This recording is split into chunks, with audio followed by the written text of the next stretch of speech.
Est-ce que vous seriez prêt à dépenser plus de 1000 € dans une poussette pour bébé? C'est le pari qu'a fait cette société et aujourd'hui, on peut dire que c'est l'équivalent d'Apple pour la poussette. Dans cette vidéo, on va voir comment passer d'un produit qui n'est pas du tout glamour sur le papier à un véritable produit de luxe que tout le monde s'arrache.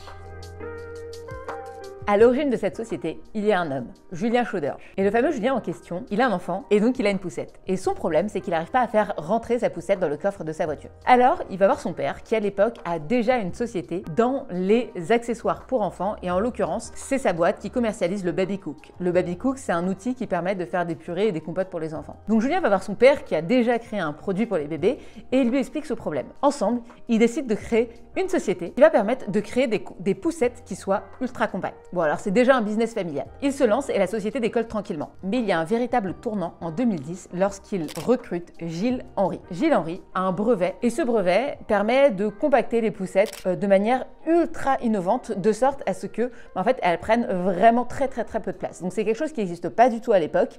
Il faut s'imaginer qu'on est en 2010, donc il n'y a pas toutes les techniques qu'on a aujourd'hui. Et il se trouve que Gilles Henry, lui, il a découvert ce brevet, il l'a déposé et il intègre la société qui s'appelle à l'époque Babyzen. Et c'est en 2012 que sort la fameuse poussette yo-yo. Le produit de la poussette yo-yo, il est évidemment basé sur ce principe d'être ultra compact. Mais pas seulement. C'est une poussette qui est évolutive, donc on peut l'utiliser à partir de la naissance du bébé jusqu'au moment où il grandit, elle change de format et en plus de ça, elle est relativement robuste. Le concept, et d'ailleurs on le voit très bien sur le site internet, c'est que tu peux la déplier en 1 seconde. Elle est ultra petite et d'ailleurs elle tient dans un bagage cabine en avion et ça aura son importance tout à l'heure. Alors ce qu'il faut savoir, c'est qu'aujourd'hui, la poussette yo-yo, elle coûte 2 à 4 fois plus cher qu'une poussette normale. Elle vaut entre 800 et 1200 € en fonction des accessoires que vous prenez et il faut dire que le moindre accessoire, c'est minimum 40 €. Pour convaincre des utilisateurs à ce prix-là, ils ont dû faire une stratégie marketing vraiment au carré. Et c'est ce qu'on va voir.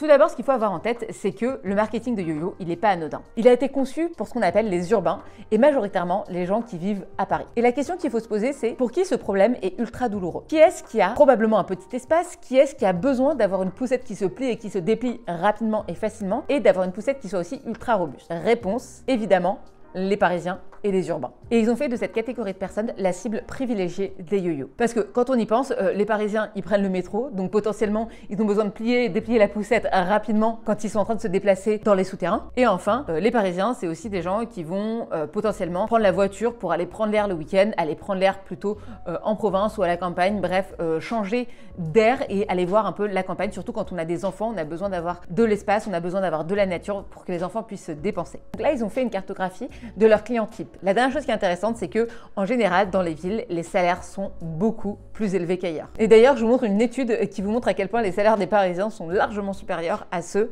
des autres régions en France.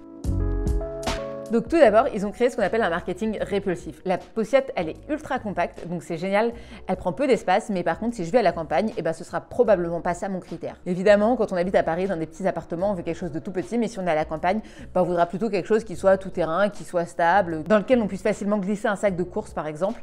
Mais le critère de la taille et du fait que ce soit compact, c'est pas forcément le cas quand on est hors de Paris. Donc là, vous voyez qu'ils ont construit une offre qui était vraiment en fonction des besoins de leur persona. Ils s'adressent à eux et à personne d'autre. Et d'ailleurs ça transparaît dans toute leur communication. En général, les yo-yo sont connus pour une chose, elles tiennent en bagage cabine dans l'avion. Et ça, c'est pas anodin. Pourquoi? Parce que tenir dans un bagage cabine en avion, ça suppose plusieurs choses. Déjà, ça suppose que les personnes à qui on s'adresse puissent prendre l'avion. Donc déjà, une certaine catégorie de personnes. D'ailleurs, ils ont fait un partenariat avec Air France, donc il y a des yo-yo avec écrit Air France à côté, pour vous montrer à quel point ils sont allés loin dans la promesse qu'ils font à leur audience, c'est-à-dire elle est ultra compacte, elle tient en bagage cabine dans l'avion, donc elle va forcément tenir dans ton placard qui fait 50 cm². Et ils ont réellement intégré ça à leur marketing. Et d'ailleurs, ça, c'est ce qu'on appelle une phrase forte. C'est une phrase qui est extrêmement bien copyrightée. On a compris qu'en fait, c'est le bon bénéfice, c'est-à-dire être compacte, être petite, à la bonne personne dans un avion, donc des gens qui ont déjà les moyens de prendre l'avion et donc de s'acheter une poussette à 800 €. Et ça explique très bien, ça image très bien, ça parle beaucoup plus que de dire la poussette elle fait 60 cm sur 120 sur 42. Donc ça, c'est vraiment un bénéfice qui est synthétisé en une phrase, il y a tout dedans. D'ailleurs, dans cette même idée de phrase copyrightée, qui soit très bien copyrightée, il y a celle de la Rolls-Royce qui dit « À 180 km/h, le bruit le plus fort que vous puissiez entendre c'est le tic-tac de l'horloge. De la même manière, là on comprend que dans une Rolls, c'est extrêmement silencieux et donc on se projette très facilement avec ce silence, avec le fait qu'on n'entende aucun autre bruit parasite que le tic-tac de l'horloge. Donc là vous voyez que c'est une manière en copywriting vraiment d'exprimer ce qu'on appelle le bénéfice principal. Dans un cas ça va être le fait qu'elle soit compacte et dans l'autre cas ça va être l'absence de bruit en une phrase. Et ce qui est intéressant, c'est aussi à quel point YoYo a réussi à prendre un référentiel qui parle particulièrement à sa cible. Et d'ailleurs, on le voit très bien sur leur site, ils disent attrapez un métro, montez dans un bus, sautez dans un taxi et ou envolez-vous à l'autre bout du monde. Et là, on voit bien que cet environnement-là, il est fréquenté que par des urbains. Alors, qu'est-ce qu'on retient de tout ça? La première chose, c'est que le marketing de YoYo est ultra réussi. Je vous montre à l'écran une expérience qui a été faite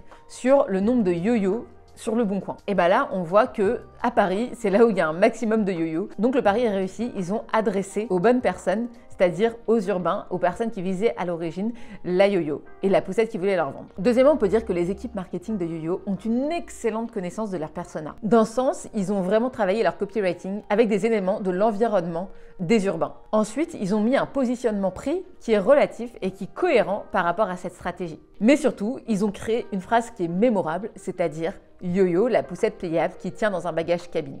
Ils sont poussés très très loin ce concept et ça, ce qui est intéressant, c'est que ça en fait un véhicule extra rapide pour faire passer un message. C'est-à-dire qu'aujourd'hui, si vous parlez à quelqu'un d'une yo-yo, à quelqu'un qui a acheté une yo-yo, il est très probable que cette personne vous dise « Ah bah oui, elle tient en bagage cabine ». Parce que cette phrase, elle est ultra mémorable, on s'en souvient. Et ça, c'est super important pour que le message marketing se diffuse au plus grand nombre de personnes et auprès des bonnes personnes. Des personnes qui ont les moyens et des personnes qui ont un problème de place dans leur appartement potentiellement ou qui prennent régulièrement les transports.